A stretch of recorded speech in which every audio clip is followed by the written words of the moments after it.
Welcome to Know. I'm John. I'm Ben. For a time, Steam was heralded as the utopia of PC gaming. But over the last few years, we've seen a string of controversial decisions from the platform as Valve struggles to manage the behemoth they've created.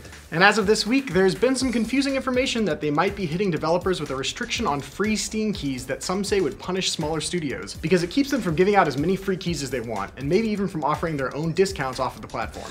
Yeah, Valve has definitely sent out some mixed messages about that this week, which fueled all kinds of discussion and accusations about what this new restriction means for developers, with some accusing Valve of holding developers' own games hostages, thanks to their monopoly on PC gaming.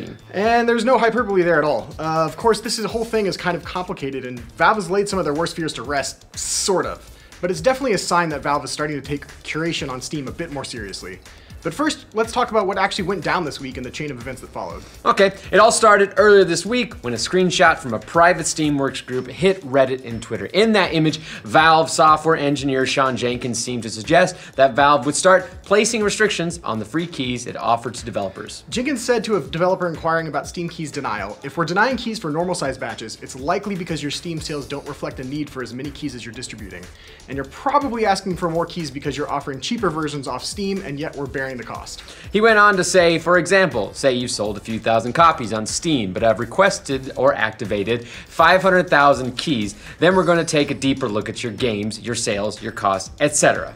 As you can imagine, limiting Steam keys for smaller game sales didn't exactly sit well with, you guessed it, smaller developers. Because one of the ways that developers try to put more attention on their games is by giving out free copies to fans, the press, hardcore Steam curators, and YouTubers. Yeah, if you can get your game on Twitch or something, that's good for your small little game. And more than that, the suggestion that Valve was doing this not only to stop so many free copies from going out, but that they were doing it to stop developers from offering discounted versions off Steam was particularly troubling, because developers should be able to do whatever they want with their game outside of Steam. So, Valve placing restrictions on what happens off the platform definitely looks like a monopoly move on the surface. But what this really meant to do is curtail fake games and the giveaways associated with those on Steam, a growing problem that Valve has been trying to address for the better part of 2017. If you're unaware of how that works, here's a small breakdown. Developer makes a crappy game that's barely a game and puts in the ability to get Steam Marketplace trading cards. People want these cards because they can be used to upgrade their Steam level for cheap. Cards are generally only bought or sold for a few cents, or to trade in for gems, which can be used to get other items. So once the developer makes this game, they charge barely anything for it, like $1 or $2, and request thousands of free keys from Valve. Then they put those up for free or for sale for pennies on third-party sites. Someone with a bot network can buy them and put a bot to the work of idling through the game to farm achievements and get cards. Then the cards are sold on the marketplace. If it's sold for, say, 3 cents, Valve gets a penny. The person who farmed it gets a penny, and the developer gets a penny. That sounds pretty harmless at first, but if we take Jenkins' example from earlier and multiply that times 500,000 Steam keys, that turns into $5,000 you made for just 1 card per shitty game. If your shitty game has 5 cards in it, you just made $25,000 in card sales. This sounds like a terrible word problem for math. So you can see why this became a problem over time and why so many clones and cheap fake games popped up just to get cards out of them. In Valve's mind, it seems the easiest way to put a stop to that was to start restricting keys, which is the opposite of what they said they'd do in a blog post back in May. In that post, they wrote, "We could restrict the ability for developers to generate Steam keys for their games, but we hate to degrade the tools that legitimate developers are using to make their players happy. We're also not certain it would actually solve the problem. There are many ways a bad actor could try to get their game owned by all their bot accounts, and they just need to find a way to do it that costs them less than they're making from selling their trading cards."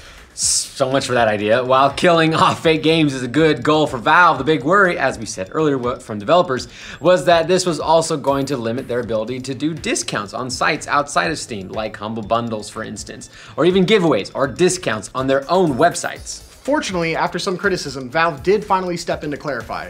The company said in a statement to TechRaptor, "Steam keys have always been available for free to our partners to help them sell PC games at physical retail and on other digital stores. In return, we've asked that partners offer Steam customers a fair deal, similar to what they're offering on other stores. None of that is changing."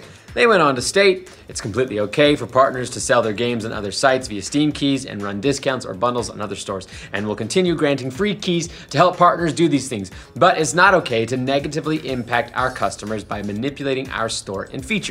So at least they've clarified on that front, because it wasn't looking too good for them before.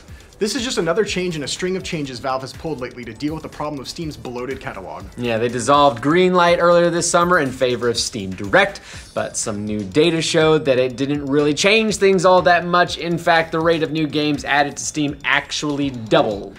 We'll see what other changes Valve continues to make to their platform in the coming months, because if one thing's for sure, people will find another way to game the system.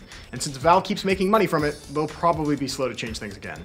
What do you guys think of Valve's new measures to stop fake Steam games? Let us know in the comments. For future updates on all things related to Steam, remember to like this video, and if you're new around here, subscribe to the know. Because it keeps giving them, because it keeps them from giving out as many free keys as they want. Because it keeps giving them, because it keeps them from giving out as many free keys as they want. All right. They want with their game outside of Steam. So if Valve placing, I had to swallow. And it was a bad spot to swallow.